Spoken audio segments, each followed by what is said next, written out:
శ్రీ గురుచరిత్ర అధ్యాయము 25. శ్రీ గణేశాయ నమః. శ్రీ సరస్వత్యై నమః.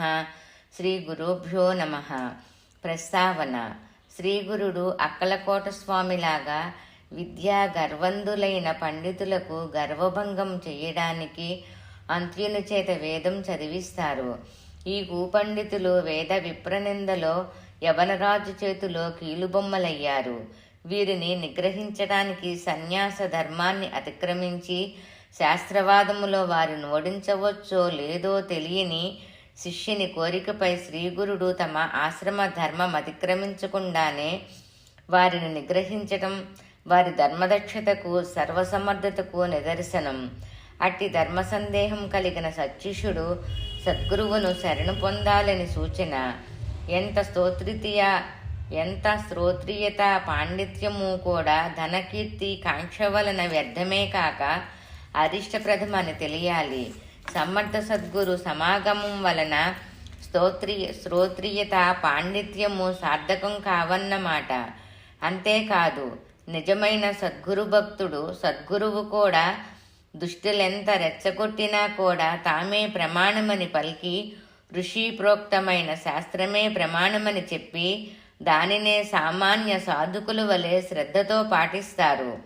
సద్గురువు చెప్పిన వేదస్థుతి రూపమైన ఈ 25, 26, 27 అధ్యాయాలు పాఠకులకు అపవిత్రతను, నిరహంకారాన్ని, సద్గురువుపై భక్తిని పెంపొందిస్తుంది.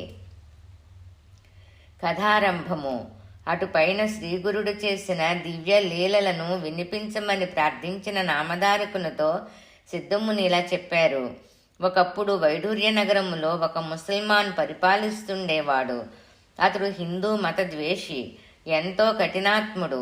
అతడు తన రాజ్యంలో గల వేదాంగ పారంగతులైన పండితులను నిర్బంధంగా తన దగ్గరకు రప్పించుకొని తన ఎదుట వేదశాస్త్రాలు చదివించి వాటి అర్థాలు చెప్పమని శాసిస్తుండేవాడు.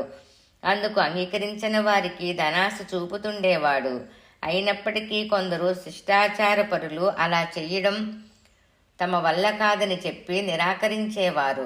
కొందరు నికృష్టులు మాత్రం అతడిచ్చే సంభావనలను ఆశించి వైదిక ధర్మాలకు విరుద్ధంగా అతని ఎదుట వేదార్థము చెబుతుండేవారు. యజ్ఞకాండంలోని అంశాలు వారి నుండి విని ఆ దుష్టుడు యజ్ఞాలలో పశుహింస చేసే బ్రాహ్మణులు ఇతరులు చేసే జీవహింసను నిందించటం తగదని అవహేళన చేస్తుండేవాడు. అలా వేదార్థం చెప్పిన వారికి తన చేతికొచ్చినంత సంభావనలు ఇస్తుండేవాడు. ఆ సంగతి విని ధనాశాపరులెందరో అతని మెప్పును కోరి అతని వద్దకు తమకై తామే వచ్చి వేదార్థం చెప్పసాగారు. ఒకనాడు ఉత్తరాది నుండి వేద పండితులైన బ్రాహ్మణులిద్దరు వచ్చి ఆ రాజును దర్శించి, రాజా, సకల విద్యలలోనూ మాకు సాటి అయిన వారు ఎక్కడా లేరు.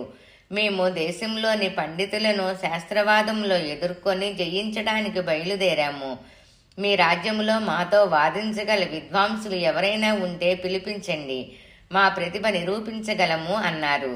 పరాయి మతాన్ని కించపరచడానికి మరొక మంచి అవకాశం లభించిందని తలచి ఆ రాజు వెంటనే నగరములో దండోరా వేయించి నాటి మధ్యాహ్నం సభ ఏర్పాటు చేయించి ఆ పండితులను వాదములో ఓడించిన వారికి గొప్ప బహుమానాలు ఇవ్వగలనని, ఓడిన వారిని దండించగలనని ప్రకటించాడు.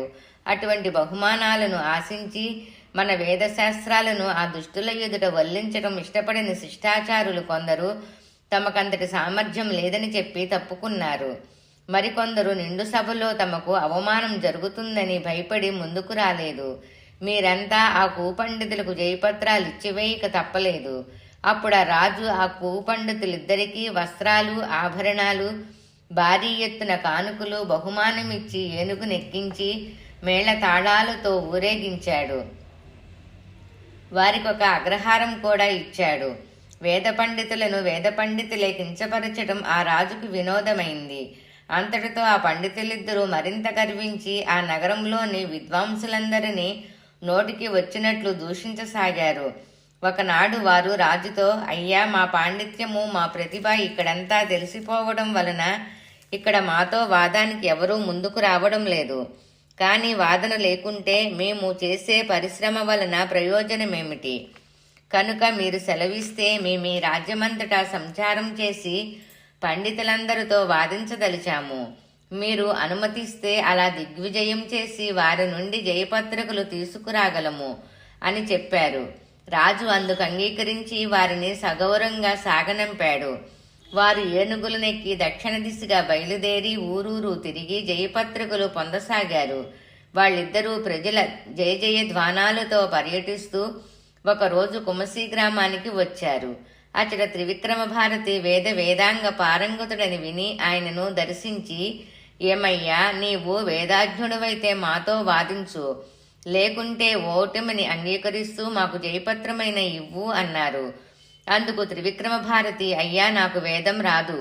వచ్చి ఉంటే నేను కూడా మీలాగే రాజసన్మానాలు అందుకుంటూ భోగాలు అనుభవించేవాడినే కదా. నేను ఈ అరణ్యములో ముక్కు మూసుకొని కాలక్షేపం చేస్తున్న భిక్షువును.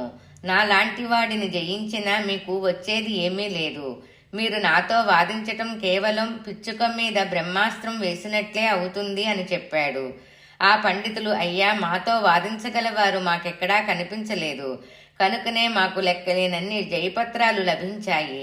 అలాగే నీవు కూడా ఒకటి వ్రాసివ్వు, లేదా మాతో వాదించు అని పట్టుబట్టారు. అప్పుడు ఆ సన్యాసి, వీరికి గర్వం తలకెక్కింది.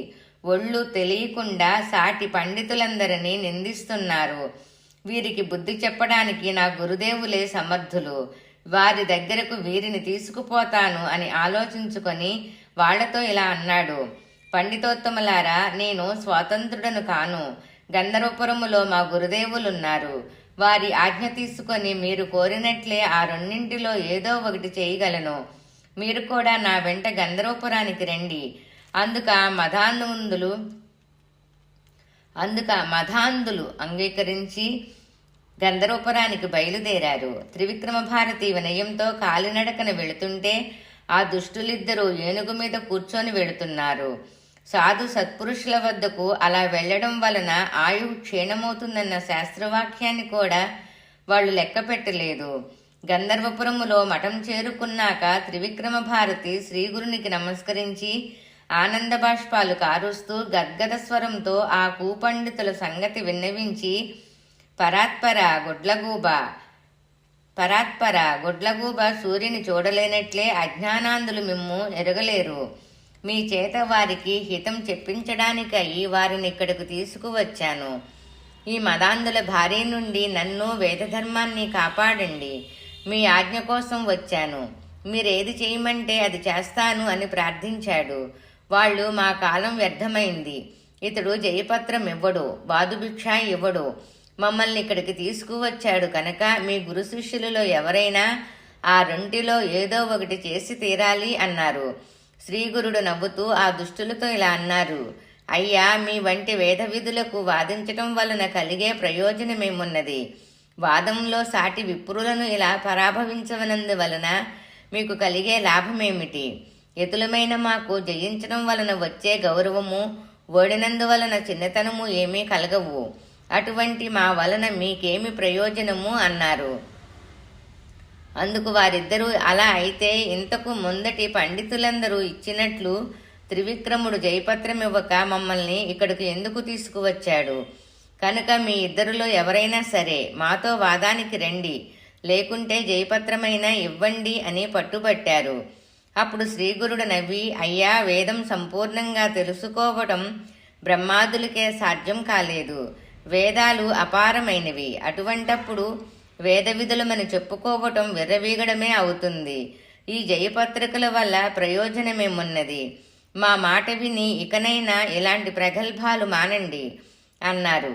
అప్పుడు వాళ్ళు రోషంతో, అయ్యా, మా సామర్థ్యం తెలుసుకోకుండా వ్యర్థంగా మాట్లాడవద్దు. మేము సాంగోపాంగంగా వేదమంతా నేర్చుకున్నాము.